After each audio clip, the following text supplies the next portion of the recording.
Copyright disclaimer. Under Title 17 U.S.C. Section 107, allowance is made for fair use for purposes such as criticism, comment, news reporting, teaching, scholarship, and research. Fair use is permitted by copyright statute that might otherwise be infringing nonprofit, educational, or personal use, tips a balance in favor of fair use. No more kids in Scientology. The Urgent Need to End Child Abuse Disguised as Religion by Serge Del Mar, dated January 29th, 2025.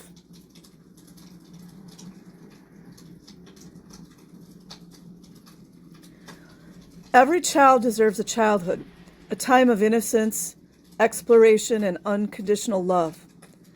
But for children growing up in Scientology, this basic right is systematically stripped away. Instead of playdates and bedtime stories, they are subjected to a world of grooming, surveillance, and emotional manipulation. As someone who grew up in Scientology, I know firsthand the toll it takes on a child's mind, body, and spirit. This is not just a call to action, it is a demand for justice. We must protect children from the harms of Scientology and ensure they have the freedom to grow up in an environment that nurtures rather than destroys their potential.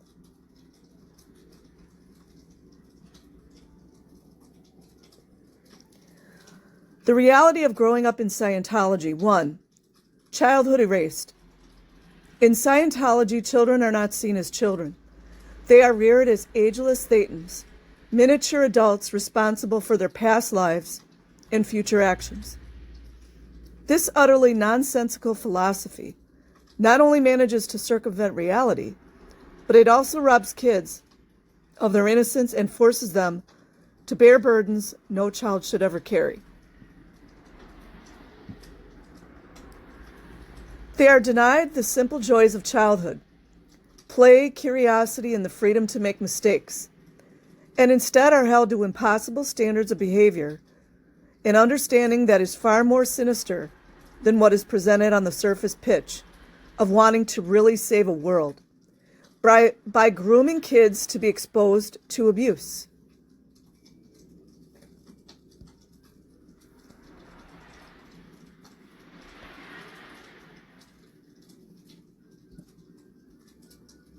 Two, surveillance and control.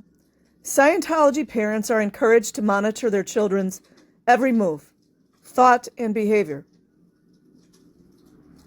Play is scrutinized, friendships are controlled, and any deviation from Scientology's rigid norms is met with punishment disguised as ethics handlings.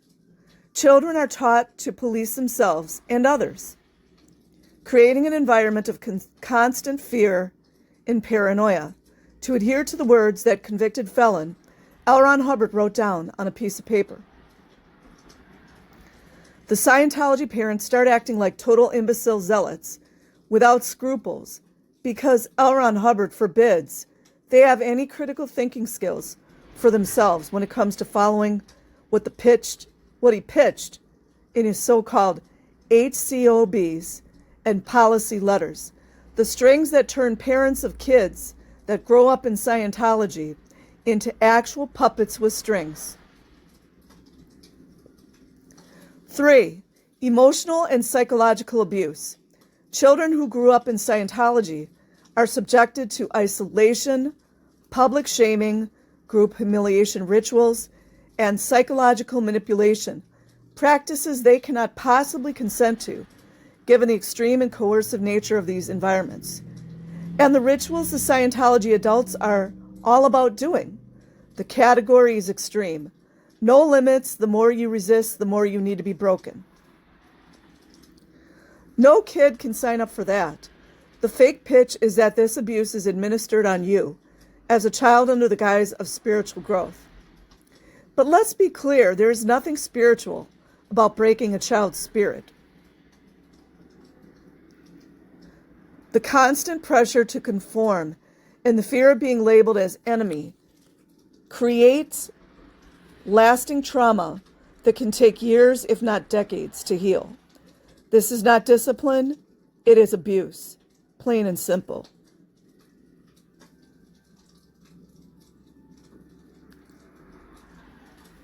And it is abuse that has been systemically excused, normalized, and weaponized under the false banner of religious freedom. No child should ever be forced to endure harm in the name of faith.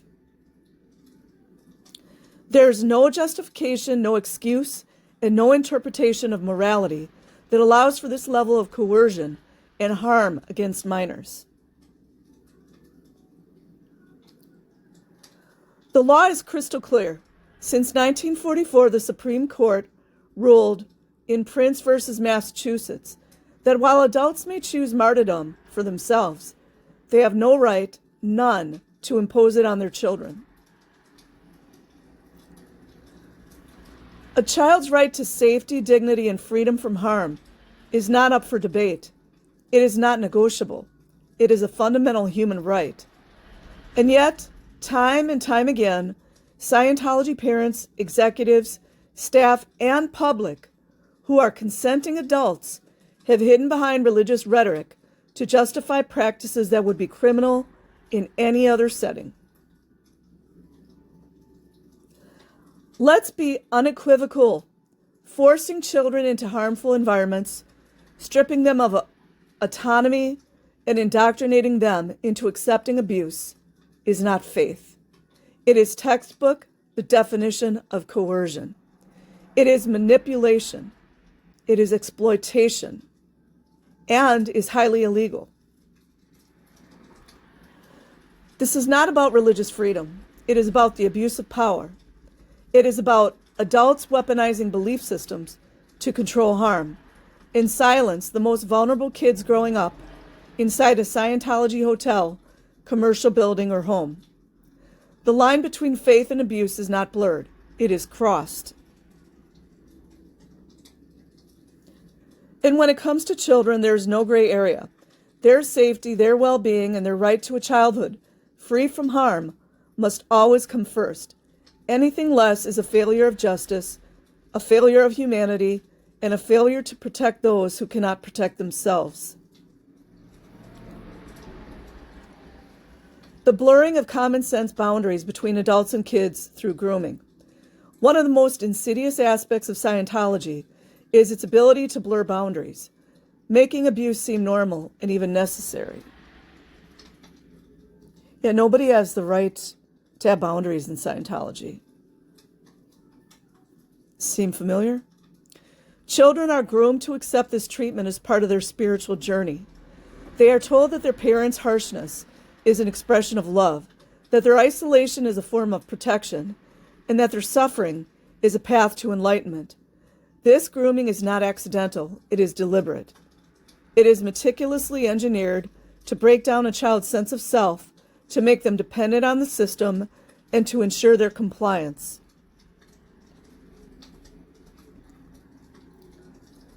Scientology employs specific tools and techniques to normalize abusive behaviors.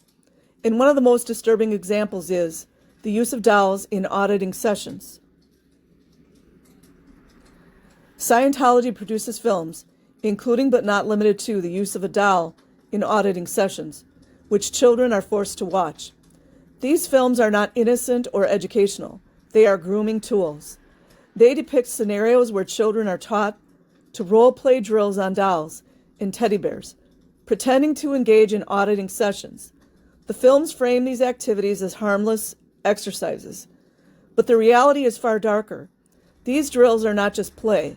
They are rehearsals for life interactions the children will have with adults in Scientology, sessions. And this is all being groomed and role-played in the Scientology course rooms. L. Ron Hubbard, the founder of Scientology, explicitly designed these practices to condition children to accept invasive and manipulative behaviors as normal. The dolls and teddy bears are props, but the scenarios they represent are not fictional. They are acted out in real time between adults and children in Scientology course rooms.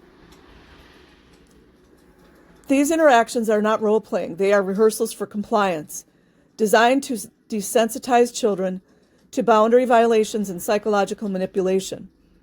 Before anyone claims that adults in Scientology were unaware of the harm being done, consider this. Every adult in those course rooms witnessed these practices firsthand. They participated in them. They were part of the culture that normalized these behaviors. The grooming was not hidden. It was institutionalized. It was embedded in the very fabric of Scientology's training and practices. The use of dolls and drills is just one example of how Scientology systematically groomed children to accept abuse. It is a calculated process designed to erode their ability to recognize harm and to ensure their loyalty to the system. By the time these children are old enough to question what is happening, they are so deeply entrenched in the ideology that they cannot see the abuse for what it is. This is not a matter of ignorance or oversight. It is a deliberate and systematic process of textbook grooming and coercive control. The adults who participated in these practices, who watched them unfold and who perpetuated them, cannot claim innocence. They were part of a system that weaponized grooming against children, and they must be held accountable for. Of the year 2025, none of them seem to want to come on record and actively, at the very least, repudiate what they normalized at an industrial size scale. The line between adults role-playing with kids for the purpose of grooming is a reality not blurred in Scientology. It is obliterated. Yeah, all the elders that everyone feels bad for. And when it comes to the grooming of children, there is no excuse, no justification, and no room for denial.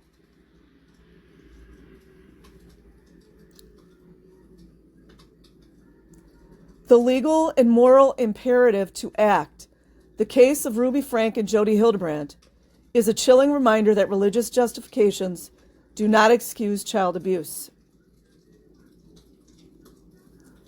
These two women were convicted of aggravated child abuse after starving, restraining, and psychologically tormenting children, all under the guise of religious discipline.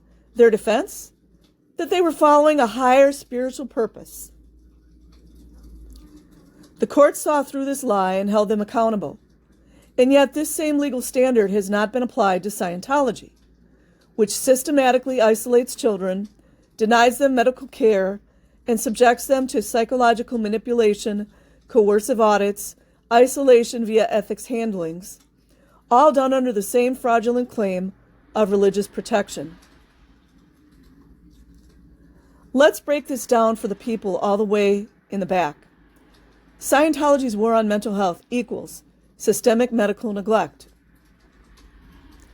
Scientology's fanatical opposition to psychiatry and psychology ensures that children suffering from trauma, depression, or any emotional distress are denied professional help.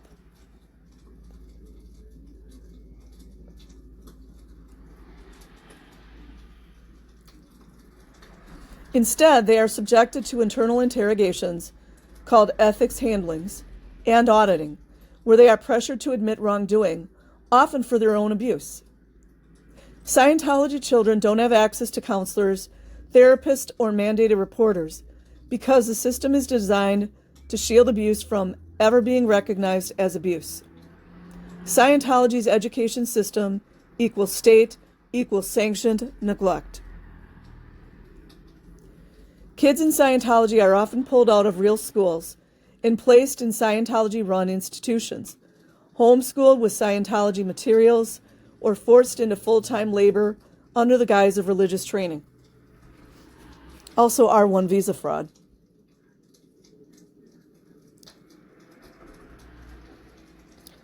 The curriculum is based entirely on writings of L. Ron Hubbard, ensuring that no critical thinking skills are developed and no outside perspectives ever reach them. These children don't interact with teachers trained in child development or education law. They are trapped in an echo chamber where their exploitation is normalized. The perfectly controlled environment equals no mandated reporters. Scientology ensures that no mandated reporters, teachers, doctors, therapists ever get access to their children.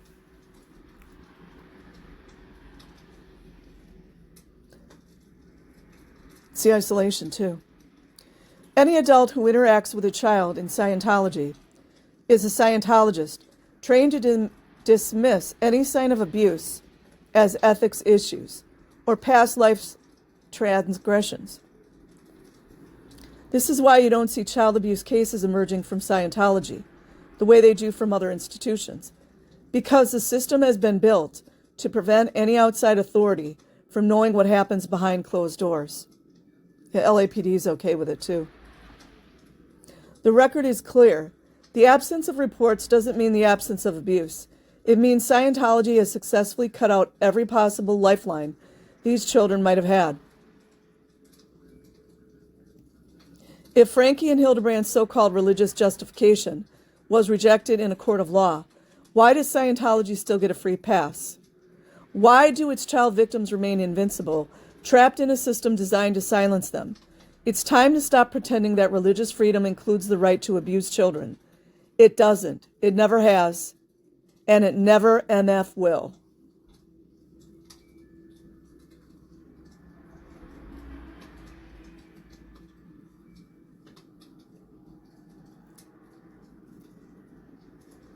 Why advocacy matters. 1. Breaking the cycle. Scientology's indoctrination is generational. Parents who were raised in the system often perpetuate the same abuses on their own children. Advocacy is essential to breaking this cycle and ensuring future generations are free from harm. 2. Legal and social accountability. While Scientology operates under the guise of religion, its practices often cross the line into abuse and neglect.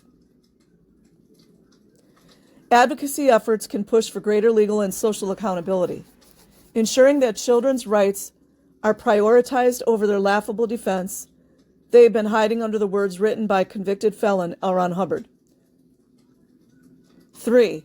Amplifying survivor voices. Many former Scientology children grow up feeling isolated and unheard. Advocacy creates a platform for survivors to share their stories, connect with others, and demand change. What can you do? 1. Educate yourself and others. Learn about the realities of kids growing up in Scientology and share this knowledge with others. Awareness is the first step toward change. 2. Support advocacy organizations. #NMKIS. No More Kids in Scientology, and other survivor-led initiatives are working tirelessly to protect children and hold Scientology accountable. Consider donating, volunteering, or amplifying their work. 3. Speak up. If you suspect a child is being harmed, whether in Scientology or any other high-control group, speak up. Report your concerns to Child Protective Services or other relevant authorities. No child should have to endure the trauma of growing up in Scientology. The case of Ruby Frank and Jody Hildebrand is a stark reminder that abuse is not protected by religious freedom. It is a crime, and it must be treated as such. By advocating for the rights of children in Scientology, we can create a world where every child is free to grow, learn, and thrive in an environment of love and safety. Together we can say, #No More Kids in Scientology, and ensure that the next generation is protected from the harms of indoctrination and abuse. This is not just about Scientology. It is about the fundamental right of every child to a safe and nurturing childhood. Join the movement. Share this article. Be a voice for those who cannot speak for themselves. #NMKIS, #End Indoctrination, #Religious abuse is abuse is abuse. And if you want to, you can subscribe to Serge Delmar's Substack, and I will leave a link in the description box. Like and subscribe if you choose. Otherwise, have an amazing day or night wherever you are. Peace.